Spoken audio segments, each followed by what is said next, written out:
बिस्मिल्लाहिर्रहमानिर्रहीम फरमान मुस्तफ़ा सल्लल्लाहु अलैहि वसल्लम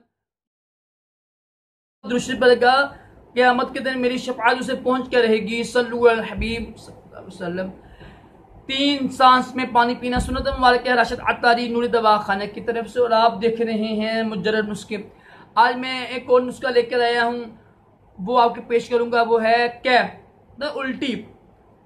उल्टी आने का नुस्खा है। बहुत ही आसान है। जब उल्टी आती है ना, अगर महीने में एक बार क्या है ना, उल्टी आए ना महीने में, तो ये अच्छा होता है। पूरे मैदे की सफाई हो जाती है, हाजमा ठीक हो जाता है। लेकिन अगर बार बार उल्टी आए ना तो बड़ी तकलीफ होती है। देखो हर चीज़, ये हमारी पूरा जिसम ना खींचनी ना, इसको दर्द होता है। हर चीज़ बाहर आ जाती है और तकलीफ के साथ आती है, बड़ी दर्द होती है। फिर इसके लिए क्या करें, करना क्या आपने, जब भी आपको उल्टी या क्या आए ना, तो फौरन ना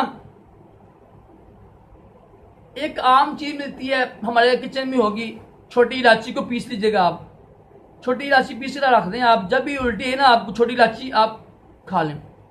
इंशाल्लाह छोटी इलायची पीसी हुई होगी ना, थोड़ी खा लें एक चुटकी, इंशाल्लाह आपकी उल्टी रुक जाएगी। यहाँ पे जो है ना इमली का इस्तेमाल भी कर सकते हैं, इससे भी उल्टी रुक जाती है।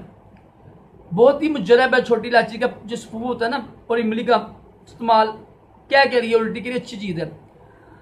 अल्लाह ताला हम सबको भी उल्टी जैसी बीमारी और तमाम जिस्मानी रूहानी बीमारी से महफूज रखे, दोनों जहानों की भलाइयाँ अता करे। सल्लल्लाहु अलैहि हबीब सल्लल्लाहु अलैहि वसल्लम।